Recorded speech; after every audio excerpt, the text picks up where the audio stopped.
یک شب در گوش خود بانین، یک شب در گوش جانب مقابل. شما فارسی صحبت میکنین یا پشتو؟ جانب مقابل انگلیسی، چینایی، ترکی، ایتالیایی، آلمانی، هر زبانی که صحبت بکنه بعد شما فارسی یا پشتو ترجمه میکنه. هیچ مشکل نمیداشته باشه. کسایی که علاقمندی به این نوع گوشکی داره که هم زبان برشان ترجمه بکنه و هم موزیک زیاد بتونه گوش بکنن، کسایی که سفر زیاد میرن، نیاز نیست که شما تشویش یک ترجمان داشته باشین.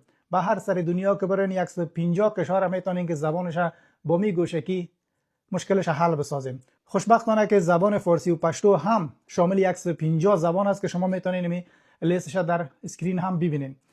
اگر شما هم دوست دارین که از این گوشکی خریداری بکنین، یک بار بالای لینک خرید کلیک بکنین، قیمتش ببینین، کامنتایی که مردم خریده یک بار مرور بکنین، بازش بکنین، ببینیم داخلش هم. خب دوستای عزیز، میبینین چه خوب یک کارتک راهنما داره. در آغاز براتون معرفی میکنه که چطور باید از فالش بسازیم. خب دو کتابچه داره که کتابچه اولش مربوط زبان است که چطور بتونین با هوش مصنوعی را وصل بسازین و چطورش استفاده بکنین. و کتابچه دومش هم چطور بتونین با بلوتوت و موضوعات دیگر که یک راهنمایی خوب براتون میکنم. و اینم قوطی خودش هست که داخلش همی خود همی گوشکی است.